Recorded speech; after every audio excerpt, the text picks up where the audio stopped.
Ever imagine Canada and the US becoming one big happy family? It's a wild thought, right? Two countries with such rich histories and unique cultures coming together as one. The land of breathtaking landscapes, from the majestic Rocky Mountains to the serene lakes that dot the countryside. It's a place where nature's beauty is on full display and the spirit of adventure is alive and well.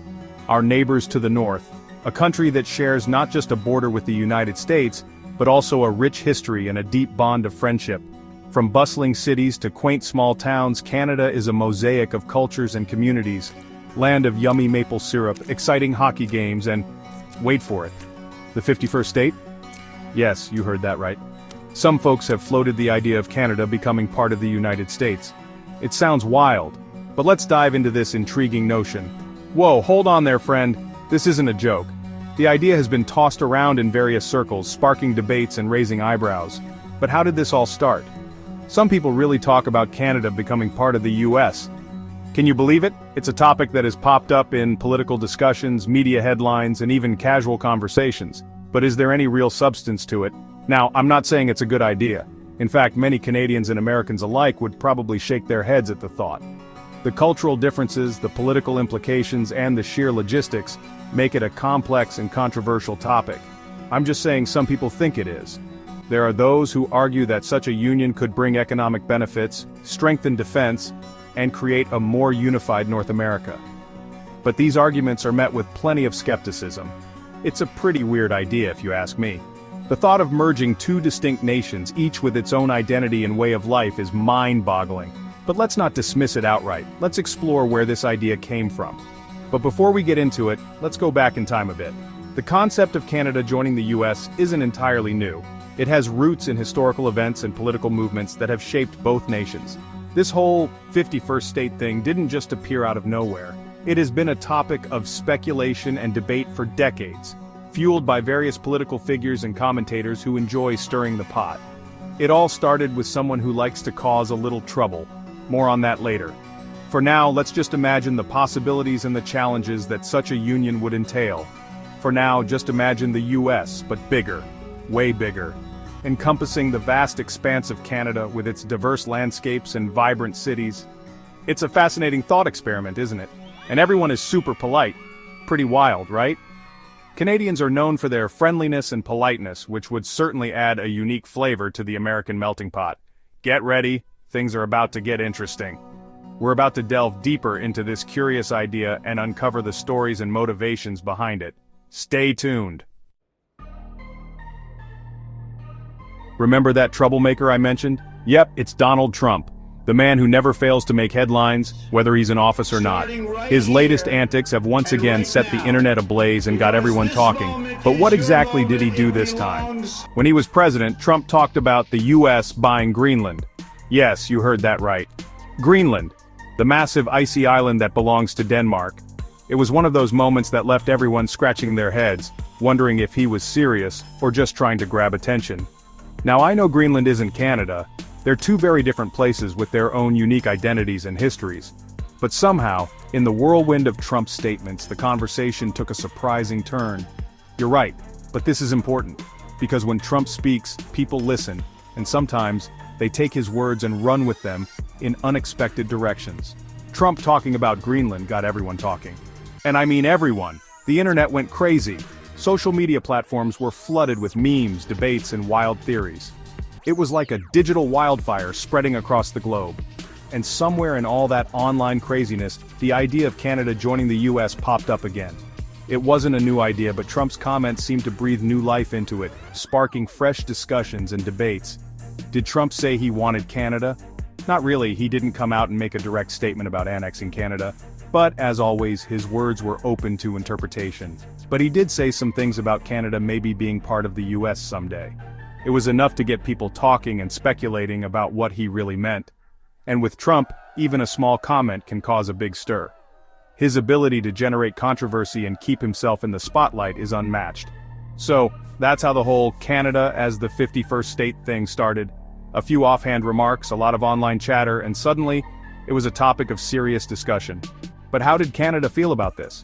Well, as you might expect, the reaction was mixed. Some found it amusing, while others were downright offended. Well, let's just say they weren't exactly excited to join the US. Many Canadians took to the streets to voice their disapproval, and the media had a field day covering the various reactions. It was clear that the idea of becoming the 51st state was not a popular one north of the border. Canadians are known for being nice, but don't think they're pushovers. When it comes to their country, Canadians are strong and proud. So, when they heard what Trump said, they responded quickly. They were polite, but they also made fun of the whole thing. The internet was full of funny memes and hashtags like #SorryNotSorry and #CanadaStrong. Even Canada's leader Justin Trudeau reminded everyone that Canada is its own country, and they're proud of it. Now, you might be thinking, Canada and the US are basically the same. And on the surface, it might seem that way. After all, both countries share a long border and their citizens often travel back and forth for work, leisure, and family visits. The landscapes can look quite similar, with vast forests, bustling cities, and iconic landmarks that draw tourists from around the world. They both speak English, love hockey, and wear jeans. These shared interests and cultural elements can make it easy to overlook the nuances that set them apart. For instance, hockey isn't just a sport in Canada. It's a national pastime, a source of pride, and a key part of the country's identity. In the US, while hockey is popular, it competes with other major sports like football, basketball, and baseball. And you're kind of right. Canada and the US are a lot alike. The friendly relations between the two countries are evident in their trade partnerships, military alliances, and cultural exchanges. People from both nations often find it easy to relate to one another, sharing jokes, stories, and experiences that highlight their common ground. We're like brother and sister. This sibling-like relationship means that while we may have our differences, there's a deep-seated respect and affection that binds us together. We celebrate each other's successes and support one another in times of need, much like family members do. We're close, but we're also different. These differences are what make our relationship so fascinating. From the way we spell certain words to our political systems, each country has its own unique flavor. For example, Canadians might favor the British spelling of words like color and center, while Americans stick to color and center. We both live in North America. This shared continent means that we face many of the same environmental challenges and opportunities. From the Great Lakes to the Rocky Mountains, our natural landscapes are interconnected, and we often work together to protect and preserve these precious resources. But if you look closer, you'll see lots of differences. Our currencies, for instance, are distinct, with the Canadian dollar featuring iconic national symbols and the American dollar showcasing historical figures. These differences extend to our legal systems, healthcare, and even our sense of humor. Canada and the US have different histories. These historical paths have shaped our national identities in profound ways. Canada's history is deeply tied to its relationship with Great Britain, while the US has a history of revolution and independence. The US fought a war to be independent. This revolutionary spirit is a cornerstone of American identity, emphasizing freedom, self-determination, and a break from colonial rule. Canada stayed connected to Great Britain. This connection has influenced Canada's political structure, legal system, and even its cultural norms, creating a unique blend of British and North American influences. The US is like a big melting pot. This melting pot metaphor highlights the country's ability to absorb and integrate diverse cultures, creating a dynamic and ever-evolving national identity. Canada celebrates many different cultures. These differences are important. Canada's multiculturalism policy encourages the preservation of cultural heritage, fostering a society where diversity is celebrated and respected.